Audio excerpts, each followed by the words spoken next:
Hi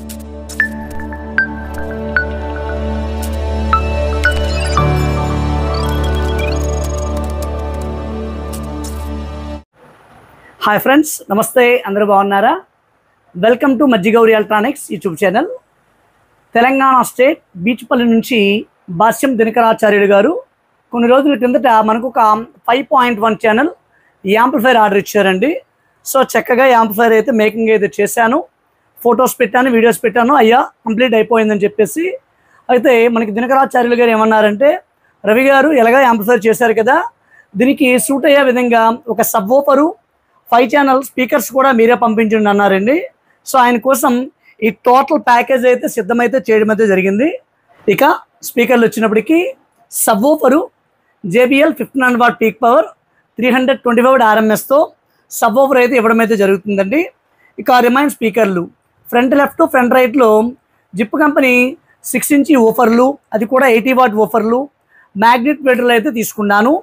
ఇక rear left rear right centre వీటికి Zip company 75 watt full range స్పీకర్లు తీసుకున్నాను.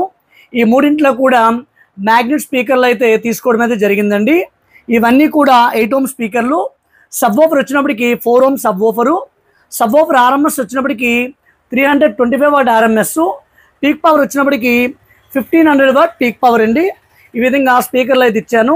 ఇక బాక్సెస్ కలర్ వచ్చినప్పటికి టేక్ వుడ్ కలర్ బాక్సెస్ అయితే ఇవ్వడం అయితే జరుగుతుందండి.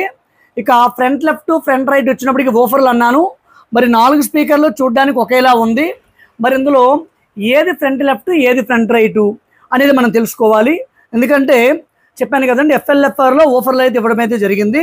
సో దీనికి ఐడెంటిఫికేషన్గా వెనక ఫ్రంట్ లెఫ్ట్ ఫ్రంట్ రైట్కి చిన్న స్టిక్కర్ అయితే అంటించడం అయితే జరుగుతుందండి. దీన్ని బేస్ చేసుకుని ఏది FL ఏది FR అనేది మనం తెలుసుకోవచ్చు. FLFR స్పీకర్ అడిదిటైన ఇబ్బంది ఏమీ లేదు. స్పీకర్ కలర్ వచ్చినప్పటికీ టేక్ వుడ్ కలర్ స్పీకర్స్ ఈ విధంగా బాక్సెస్ అయితే ఉంటాయి. ఇక యాంప్లిఫైర్లో ఆస్ట్రా రిమోట్ కిట్ అయితే తీసుకున్నాను. మనకి తరచుగా అడిగే ప్రశ్న ఏంటంటే, రవి అన్న ఎందుకు రెగ్యులర్గా ఆస్ట్రా రిమోట్ కిట్లో వాడతావు? మార్కెట్లో చాలా రకాల రిమోట్ కిట్లు ఉన్నాయి, అవి వాడకుండా దీన్ని ఒక్కదాన్నే ఎందుకు నువ్వు చూపిస్తున్నావు అంటున్నారండి. యూస్ చేస్తున్నావు అని అంటున్నారండి. అది కూడా అప్కమింగ్ వీడియోలో క్లియర్గా చెప్తాను. ఆస్ట్రాని ఎందుకు వాడతాను, మిగిలిన ఎందుకు వాడడం లేదనేది నెక్స్ట్ వీడియోలో ఖచ్చితంగా అయితే తెలియజేస్తానండి. సో ఒకసారి ఇప్పుడు యాంప్లిఫైర్ ఫ్రంట్ లుక్ దగ్గరగా చూద్దాము, ఇంటర్నల్ ఏ విధంగా ఉంది అనేది చూద్దాము, సౌండ్ ఏ విధంగా వస్తుంది ఏంటనేది చూద్దాము. చూసే ముందు ఇంకా మన ఛానల్ని ఎవరైనా సబ్స్క్రైబ్ చేసుకోకపోతే సబ్స్క్రైబ్ చేసుకోండి, లైక్ చేయండి, కామెంట్ చేయండి, షేర్ చేయండి. ఫ్రెండ్స్ చూస్తున్నారు కదా, యాంప్లిఫైర్ ఫ్రంట్ లుక్ అయితే ఈ విధంగా ఉందండి. కంప్లీట్ బ్లాక్ కలర్ ప్యానల్ అయితే తీసుకున్నాను. Control back side blue colour lights అయితే తీసుకోవడం అయితే జరిగిందండి. చూస్తున్నారు కదా, ఇది సబ్ వూఫర్ వాల్యూమ్, ఇది అంటే ఫ్రీక్వెన్సీ అని చెప్పచ్చు. స్మూత్ బేస్కి హాట్ బేస్కి చక్కగా పనిచేస్తుంది. ఇది పూర్తిగా తగ్గించేస్తే బేస్ అనేది రాదు. ఒక 5 to 10% పెట్టుకుంటే స్మూత్ బేస్ వస్తుందండి. కాస్త బేస్ లవర్స్ ఉంటారు చూడండి, ఇది కాస్త ఇంక్రీజ్ చేస్తే హాట్ బేస్ అనేది వస్తుందండి. సో ఈ విధంగా left side sub woofer volume ఇచ్చాను. ఈ దిగువగా MG ఎలక్ట్రానిక్స్ మన లోగో అయితే ఇవ్వడం అయితే జరిగింది. మధ్యలోని ఆస్ట్రా ఫ్రంట్ ప్యానల్ అయితే ఉంటుందండి. ఇక లెఫ్ట్ సైడ్ కంట్రోల్ వద్దామండి. లెఫ్ట్ సైడ్ కంట్రోల్ వచ్చినప్పటికి ఇది మాస్టర్ వాల్యూమ్ ఇది అండ్ ఎన్కోడర్ బటన్. ఈ బటన్ ఆపరేట్ చేస్తూ మనము మ్యూట్ చేసుకోవచ్చు, ఏ వాల్యూమ్కి ఆ వాల్యూమ్ ఆపరేట్ చేసుకోవచ్చు. అదేవిధంగా ఇది మాస్టర్ వాల్యూమ్ అండి. ఇది అలా కంటిన్యూ తిరుగుతూనే ఉంటుంది, ఇది ఎక్కడ ఎండ్ అవ్వదు ఇది, ఎందుకంటే ఇది ఒక డిజిటల్ కంట్రోల్ ఇది. అయితే ఈ కంట్రోల్తో మీకు పని ఉండదు, రిమోట్ ఇస్తాను కాబట్టి రిమోట్తో ఆపరేట్ చేసుకోవచ్చు. ఇక్కడ బటన్ చూడండి, పవర్ బటను. ఇదైతే ఈ యాంప్లిఫైర్ వర్క్ అవుతుంది. ఈ 5.1 యాంప్లిఫైర్ 7.1కి ఇదైతే వర్క్, దీనికి లోడ్ అయితే ఇస్తానండి, ఇబ్బంది అయితే ఏమీ లేదు. డ్యూయల్ ట్రాన్స్ఫర్ వాడినప్పుడు స్విచ్ ఏమైనా కాలిపోతుందని లోడ్ అయితే ఇవ్వను. ఈ విధంగా ఈ యాంప్లిఫైర్ ఫ్రంట్ లుక్ అయితే ఉందండి. ఇక ఇంటర్నల్ ఏ విధంగా ఉంది ఏంటనేది చూద్దాము. సాధ్యమైతే ఇదే వీడియోలో సౌండ్ టెస్టింగ్ అనేది కూడా చేస్తాను. లాంగ్ వ్యూ నుండి చూస్తే యాంప్లిఫైర్ ఈ విధంగా ఇంటర్నల్ అయితే డిజైన్ అయితే చేశానండి. ట్రాన్స్ఫార్మర్ వచ్చినప్పటికీ 24024 10 amp ట్రాన్స్ఫర్ యూజ్ చేశాను. ప్యూర్ కాపర్ ట్రాన్స్ఫార్మర్ అండి. 10 amp అంటే పక్కా 10 amp అనేది వస్తుంది, అందులో డౌట్ అయితే ఏమీ లేదు. ఇక కెపాసిటర్స్ వచ్చినప్పటికీ సాన్వా కంపెనీ కెపాసిటర్లు 10,000 mF 63 వోల్టేజ్ కెపాసిటర్స్ అండి. Metal diode Trinix company metal diode అయితే యూజ్ అయితే చేశాను. ఇక స్పీకర్ ప్రొడక్షన్ వచ్చినప్పటికీ extreme amp company 5.1 channel speaker production అయితే తీసుకున్నానండి.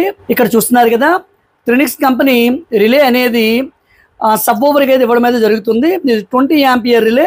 మిగతా 5 ఛానల్కి డాట్ కంపెనీ రిలే అయితే ఇవ్వడం అయితే జరుగుతుందండి వీళ్ళు. ఇది ఒక్కొక్కటి 10 యాంప్ రిలేస్ అండి. సో ఈ విధంగా స్పీకర్ ప్రొడక్షన్ రిలేస్ అయితే ఉంటాయి. ఇది రెగ్యులర్గా యూజ్ చేసే సప్రియామ్ బోర్డు. మనం వాడే JBL సబ్ ఓవర్కి, ఈ కుమార్ ఆడియో థండర్ మోనోకి, ఈ సప్రీ బోర్డుకి చక్కగా మ్యాచ్ అవుతుందండి. అంటే బేస్ అంటే చాలా చక్కగా వస్తుంది, అందులో డౌట్ అనేది ఏమీ లేదు. ఈ సప్రియామ్ బోర్డు అనేది డ్యూయల్ వోల్టేజ్తో పనిచేస్తుంది. గెయిన్ అనేది చాలా చక్కగా వస్తుందండి. ఈ స్మూత్ బేస్ హాట్ బేస్కి కూడా ఈ సప్రియామ్ బోర్డు అనేది చాలా బాగా పనిచేస్తుంది. ఇక 5 ఛానల్ బోర్డు వచ్చినప్పటికీ శక్తి 10 ట్రాన్స్ఫర్ బోర్డు అయితే తీసుకున్నానండి. చూస్తున్నారు కదా, FL, FR, SL, SR centre, ఈ 10 ట్రాన్స్ఫర్ ఒక్కొక్క సెక్షన్ అనేది 100 వాట్ వరకు వస్తుందండి. సో ఇక సబ్ ఓవర్ వచ్చినప్పటికీ Kumar audio thunder mono board అయితే తీసుకున్నానండి. ఇది 300 to 350 వాటేజ్ వరకు అవుట్పుట్ వస్తుంది. మనం ఇచ్చే JBL సబ్ ఓవర్కి ఈ బోర్డు అయితే ఇనఫ్ అండి, అందులో డౌట్ అయితే లేదు. చాలా చక్కగా ఒక థియేటర్ బేస్ అనేది అయితే మాత్రం వస్తుంది. ఫైనల్లీ ఈ విధంగా యాంపర్ ఇంటర్నల్ అయితే డిజైన్ అయితే చేశాను. ఎక్కడ ఎటువంటి డిస్టర్బెన్స్ కానీ ఎక్సెట్రా ఏమీ లేదు. హీట్ సింక్ ఇరువైపులా ఫ్యాన్స్ అయితే తీసుకున్నానండి.